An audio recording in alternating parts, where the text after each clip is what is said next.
Hi there and welcome to my channel. I hope you are considering doing a PhD, which is why you are listening to my video. I'll take you through 10 steps for getting your PhD. 10 easy steps that if you follow, you will have a PhD and a doctor title next to your name very soon. So far, I have supervised more than 10 PhD students who have completed their PhD in the record time, and they are now either employed in industry or in academia. So I want to share some of these steps that you have to follow to get your PhD. But before we begin, let me introduce myself. My name is Vidhi Poddar. I'm an associate professor, and you're watching a series of talks aimed at understanding the PhD process. I want to help you in your PhD journey and want to make it a memorable one. So if you're ready, let's begin. The first step is admission. Getting an admission to a well-known, reputed university is the first step to starting your PhD journey. I have done a separate video where I talk about where you should be studying, which university you should choose, and how and so forth. So make sure that you check out that video as well. Step 2 is beginning your research. Assuming that you have got the admission and a scholarship to pursue your PhD, the next step is get cracking. Get your research, start your research.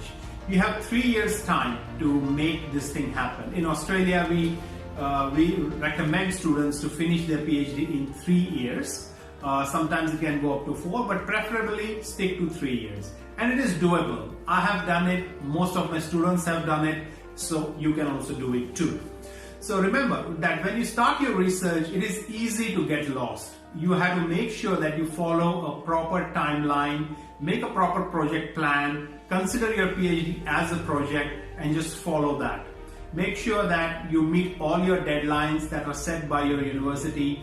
Different universities have different regulations and policies. For example, the place where I work, we have a milestone system. So we have 3 milestones. Milestone 1 is in 6 months of your enrollment, where you propose your research candidacy. That is where you outline what your research is going to be, and a panel reviews your application, assesses, listens to your presentation, and gives you feedback. That is milestone 1. Milestone 2 is halfway towards your PhD. So let's imagine 18 months into your PhD is your milestone 2. In milestone 2, it is a time to catch up again with the panel and to assess your progress from the time you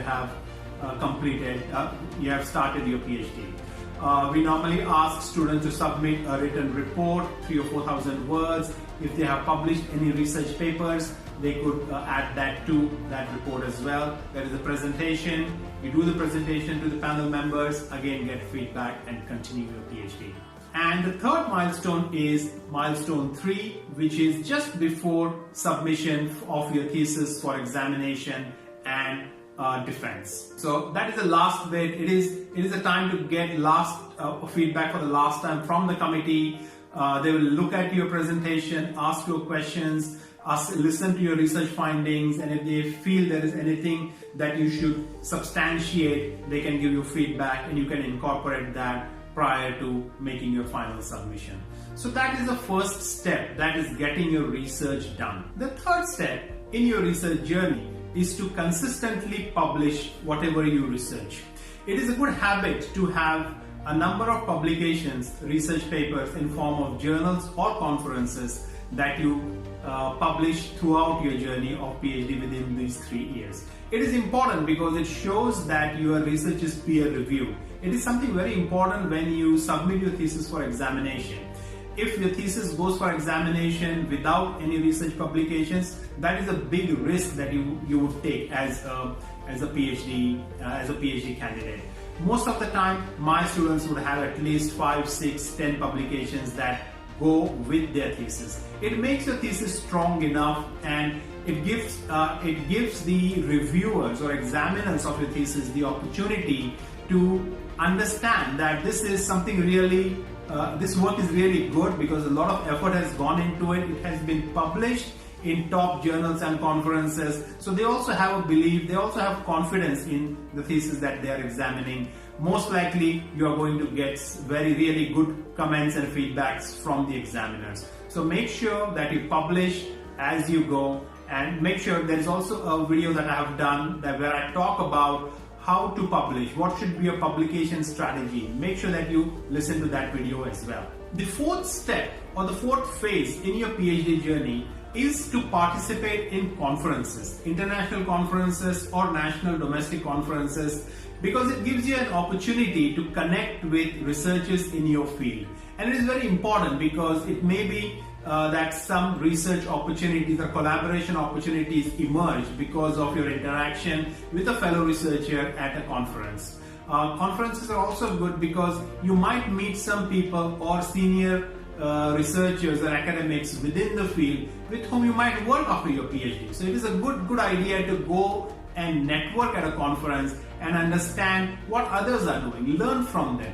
Not only that, make this as an opportunity to build up rapport with researchers in your field, who may even become your reviewers for potential job applications in the future. I have also made a video where I talk about how to network at a conference, how to get the best out of attending a conference.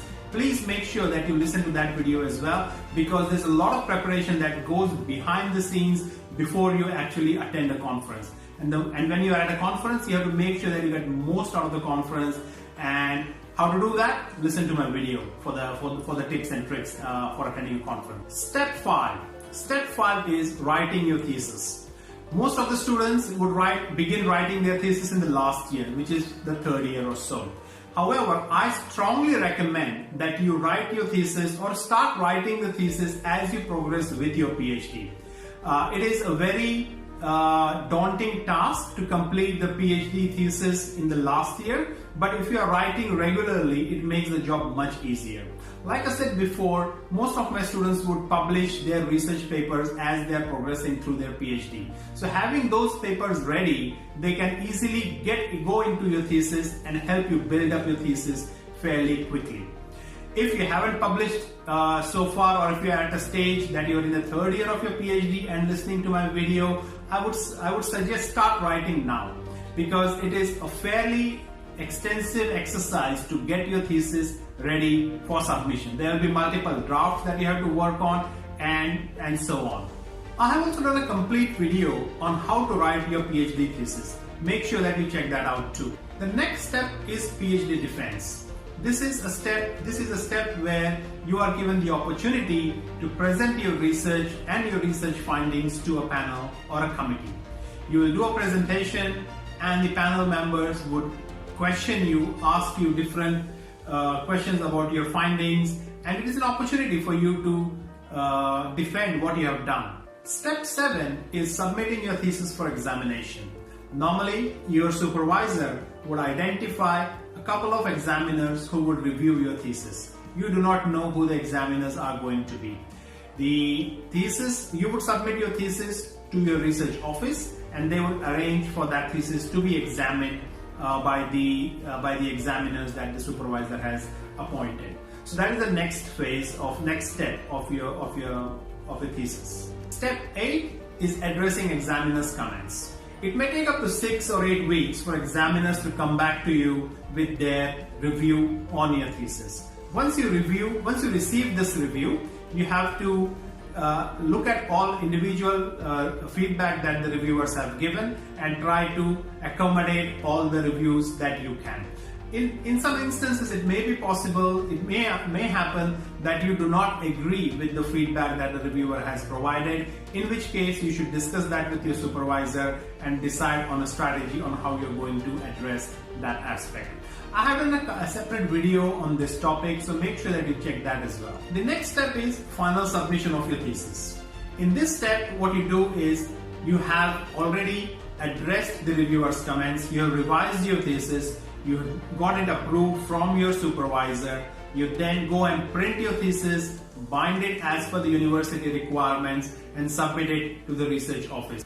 The next step after that is waiting for your graduation. And once the graduation happens, you can officially call yourself a doctor. So those are my tips or 10 steps for completing your PhD, starting from admission to graduation. I hope you start your PhD journey soon And if there is anything I can do to help you in your PhD journey, please feel free to message me or leave questions on this or comments at the end of the video.